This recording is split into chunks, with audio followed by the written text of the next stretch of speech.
तरक्की पसंद तहरीक का कारवां ये एक ऐसा कारवां है जिसमें विभिन्न तरह के लोग हैं। साहित्य, संस्कृति, राजनीति से जुड़े हुए तमाम ऐसे लोगों का कारवां जो सांप्रदायिकता के खिलाफ हैं, जातीयता या गैर बराबरी के खिलाफ की लड़ाई में शामिल हैं। उन्हीं में से एक सफदर हाशमी भी थे। सफदर हाशमी जिनका हर वर्ष 1 तारीख को मनाया जाता है, 1 जनवरी को। साहिबाबाद के झंडापुर में एक जलसा होता है बहुत बड़ा, जहाँ पर नाटक भी होते हैं और उसमें बातचीत भी रखी जाती है कला, संस्कृति, साहित्य पर। अब इस बहाने एक तरह से लोगों को याद किया जाता है। सफदर हाशमी को याद करने का मतलब ये है कि हम जो आजकल जिस तरह से साहित्य संस्कृति में, रंगमंच की दुनिया में एक बहुत बड़ा गैप आ गया है, जिस तरह से उदासी आ गई है और जिस तरह से सत्ता की संस्कृति पूरी काबिज हो गई है।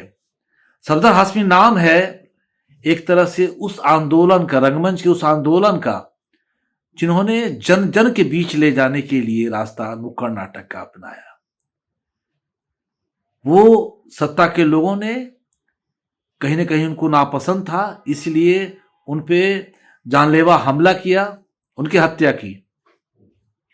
ये 1 तारीख को, जो 1 जनवरी को जो पूरे देश भर में मनाया जाता है, वो कहीं ना कहीं सफदर हाशमी के बहाने हम उन तमाम लोगों को याद करते हैं जो आज इस मूवमेंट पे जुड़े हुए हैं।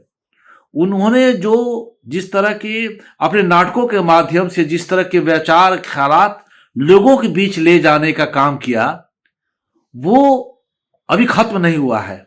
इस कारवां में शामिल तरक्की पसंद तहरीक का जो कारवां है वो अभी खत्म नहीं हुआ है।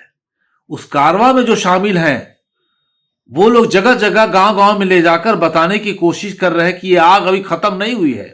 लगातार पिछले दिनों आप देखेंगे 2.5 आखर जैसे सम्मेलन, 2.5 आखर जैसी यात्रा पूरे देश भर में यात्रा हुई। वो यही कारवां है, वो यात्रा नहीं कारवां है, जिसमें विभिन्न विभिन्न संगठनों के लोग, समान ख्यालात के लोग इसमें शरीक हुए और शरीक होकर वो धीरे धीरे बढ़ते गए और देश भर में घूम रहे हैं। और ये बताने की भी कोशिश कर रहे हैं कि अगर सत्ता की संस्कृति है तो उसके प्रतिरोध में ऐसे लोगों का कारवां भी है, ऐसे लोगों की संस्कृति भी है, प्रतिरोध की संस्कृति भी है। सफदर हाशमी के बहाने कहीं ना कहीं याद करने की जरूरत है कि वो जो लड़ाई उन्होंने छोड़कर गए थे, वो लड़ाई अभी खत्म नहीं हुई है। अब जरूरत है नए लड़ाई को नए तरीके से, नए रूप में बदलकर जनता में ले जाने का हमें नए नए अपने जो है माध्यम तलाशने की जरूरत है। और उन माध्यम को तलाश करते हुए लोगों के बीच कैसे ले जाएं, कैसे अभिव्यक्त किया जाए विषय को लेकर, या अंदाज हमारा क्या होगा।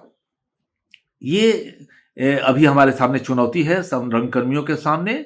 और जो इसमें शरीक है, एक लंबा कारवां है, उसमें संस्कृति के लोग भी हैं, साहित्यकार और राजनीति के लोग भी हैं। तो वो लोग इस कारवां में शामिल हैं, जगह जगह जा रहे हैं, घूमकर बता रहे हैं कि अब हमें बिल्कुल जो सत्ता की संस्कृति है उसके सामने झुकने की जरूरत नहीं है, डरने की जरूरत नहीं है, खुद ब खुद अपने आप पर एक सेल्फ सेंसरशिप लगाने की जरूरत नहीं है, बोलने की जरूरत है। कहा भी है ब्रेख्त ने, क्या जुल्मतों के दौर में गीत गाए जाएंगे? हां, जुल्मतों के दौर के गीत गाए जाएंगे, बताए जाएंगे कि किस तरह से जुल्म हो रहा है किसानों पर। नौकरी के सवाल पर जब छात्र सड़कों पे आ रहे हैं तो किस तरह उनका दमन किया जा रहा है। ऐसे दूसरे वर्ग, मजदूर आंदोलन, किसान आंदोलन, अव्यक्ति के जो मामले पर, अव्यक्ति पर जिस तरह से अंकुश लगाया जा रहा है, ये सब सफदर हाशमी को याद करने के बहाने हमें उस तरक्की पसंद तहरीक का कारवां में शामिल होने की जरूरत है।